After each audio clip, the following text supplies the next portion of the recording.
দেখুন, আমি প্রথমেই বলছি, আমি 1990 সাল থেকে বিজেপি দলটা করছি। তো আমি বহু ঘাত প্রতিঘাতের মধ্যেও আজকের দিনটা পর্যন্ত আমি কিন্তু বিজেপিটাই করছি। তো আমরা দেখেছি অনেক ঘাত প্রতিঘাতের মধ্যে আমাদের মধ্যে বহু পুরানো নেতা ছিল, এখনো তারা আছে। আর এই যে ছেলেটার কথা বলছেন আপনারা, তো 2021 সালে আমাদের অফিস বেয়ারার কাজ করতে এসেছিল এবং অফিস বেয়ারার কাজ, স্বপনবাবু অফিস বেয়ারার কাজ করতেন আর সেই সূত্রে এখানেতে ছিলেন। এবং কিছুদিনের জন্য ওই যে আপনারা বলছেন পদে ছিল, কিছুদিনের জন্যই উনি পদে ছিলেন। ওনার কোনো সংগঠন বলে এখানে কোনো কিছু নেই।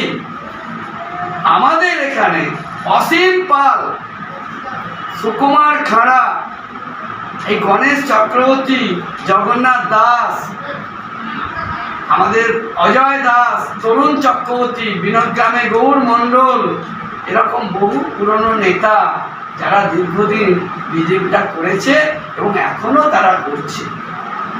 তো যাই হোক, তার মধ্যেও আমাদের সুকুমার খাড়া, যিনি বর্তমানে 1998 সালের একটি দুর্ঘটনায় অন্ধ হয়ে গেছিলেন এবং তারপর থেকে উনি এখানকার যে কি চিত্র চলছে, রাজনৈতিক কি প্রেক্ষাপট চলছে, উনি কিছু বুঝতে পারেননি। আর তার কারণেই উনি কোনো ব্যক্তির প্ররোচনায় 2021 সালে প্রার্থী হয়েছিলেন। আপনারা তো দেখেছিলেন সেই দৃশ্য। জামানত জব্দ বললেও ভুল হবে, তার থেকেও অনেক কটা ভোট পেয়েছিল, সংখ্যাটা আপনারা জানেন, আমি আর বলছি না।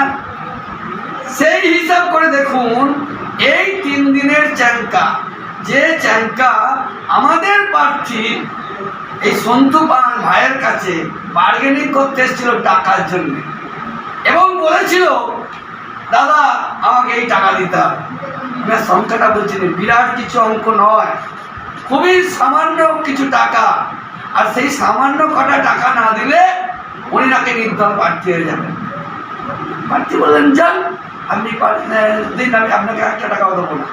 ঠিক এরকম একটা বাদ বিতণ্ডা হয়েছিল। আর তারপরেই আমরা শুনতে পাচ্ছি যে ও প্রার্থী হয়ে গেছে। ভালো। তারপরে আরো অনেক কাহিনী শুনতে পাচ্ছি যে তৃণমূলের রামেন্দু সিংহ রায়, তার বাড়িতে ওনার যাতায়াত হয়েছে এবং উনি নাকি ওনাকে বলেছেন যে তোমার নমিনেশনে 10,000 টাকা যেটা লাগবে আমি দেবো। উনি শুধু সেই কথাতেই উনি দাঁড়িয়ে গেছেন এবং শুনছি ওনার নামে কিছু হ্যান্ডবিল লিফলেটও নাকি রামেন্দু ছাপিয়ে দেবে। তো যাই হোক, এবং শুনছি 10 লাখ টাকাও নাকি ওকে দেবে বলেছে, এখনো দেয়নি, শুনছি। তো তার প্ররোচনায় পড়ে আর উনি এরকম একটি কর্মকাণ্ড করেছে। কিন্তু ভাই, তুমি করেছো, খুব ভালো করেছো, ভোট তুমি কটা পাবে? আজকে অত পুরনো দিনের কর্মী আমাদের সুকুমার খাড়া, তিনি যে ভোট পেয়েছেন, আপনি সেই ভোটের গণ্ডি পার করতে পারবেন না, তার ধারে কাছেও যেতে পারবেন না। তাহলে আপনি কিসের জন্য দাঁড়িয়েছেন? টাকার জন্যে। আপনার এই টাকার লোভ আপনাকে শেষ করবে। এইটুকুন শুধু বলছি যে 4 তারিখের পরে ভাই, তোমাকে বাঁচানোর জন্য এই গণেশ চক্রবর্তী থাকবে একমাত্র। তোমাকে বাঁচানোর জন্য আমি ছাড়া আর কেউ তোমার পাশে থাকবে না, এইটা তোমার বলে দিলাম। আর ওই 4 তারিখের পরে তোমাকে আমার পায়ে ধরতে হবে, আমি গণেশ চক্রবর্তী, এটা তুমি মনে রেখো।